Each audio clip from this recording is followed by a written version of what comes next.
Network News. Bagamat may mga vehicular traffic accident na naitala sa lungsod ng Bigan nitong nakaraang Holy Week, sa kabuuan ay naging mapayapa naman ang syudad sa paggunita ng Semana Santa dahil sa walang anumang nangyaring insidente. Ayon kay Vigan City Police Station Officer in Charge Lieutenant Colonel Catalino Gadja Jr., naging epektibo ang inilatag na security at deployment plan, lalong-lalo na ang pagsasailalim ng full alert status. Po sa Vigan is we can consider po na generally peaceful po ang pagdiwang ng Semana Santa.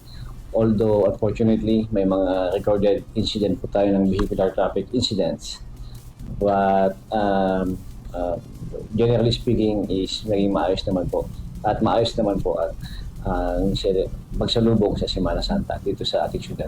Ayon pa sa nasabing opisyal, naging payapa ang paggunita ng Semana Santa sa lungsod ng Bigan dahil din sa pakikipagtulungan ng iba't ibang force multiplier, barangay officials at mga non-government organizations. Bagamat hindi maikakaila ang bahagyang pagbaba ng tourist arrivals sa lungsod ng Bigan, ay nakaantabay ba rin ang mga PNP personnel hanggang sa huling araw ng full alert status. Kasama mo sa IFM Bigan, Idol Mike Layante, Tatak RMN. RMN Network News.